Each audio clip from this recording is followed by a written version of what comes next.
Hey family, on November 20th through December 1st, 2022, we will have the all-inclusive Kenya trip. Now, a lot of times people have said, hey, Phil, when's the next trip we'd like to go?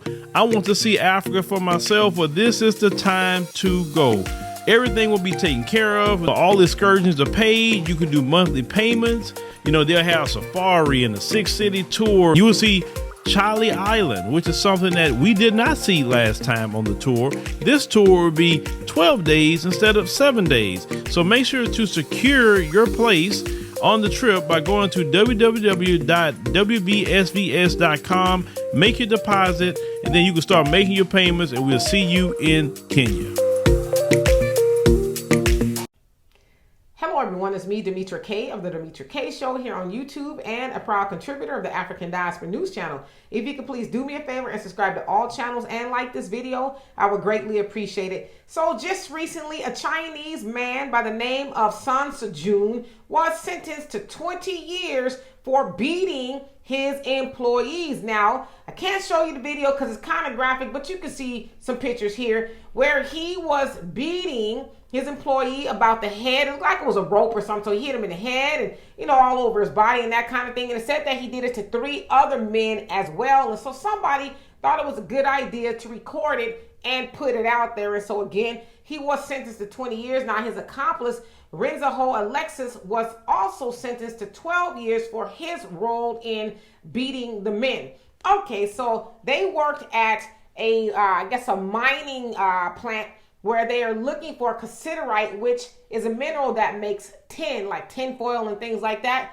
And so it is well known that that part of Rwanda has that as a commodity there. And so Sun worked for a group called Allied Limited Group, where it is a connection between China and Rwanda, where they have about 1,000 Chinese nationalists over there working and doing different things. Okay, so Sun thought that he was going to play the role of massa in beating the locals there in Western Rwanda. And it's like, what's wrong with you, man? But the other thing is, what's wrong with the men that was standing around watching him do that? And the other thing I want to know is, why did he think it was okay to do that with all the other brothers standing around there? Like nobody was gonna jump on him, or, you know, he wasn't the police.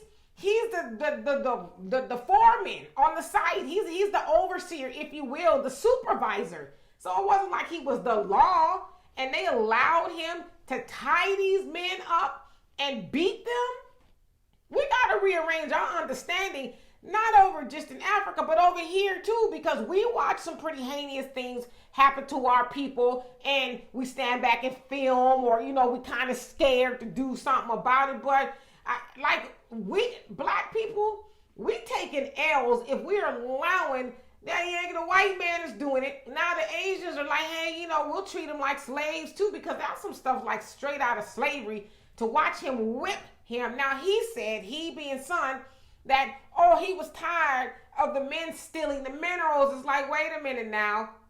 Ain't that the pot calling the kettle black? Because that's what y'all over there doing. Y'all over there stealing the minerals. And so you don't want the locals, who it rightfully belongs to have it.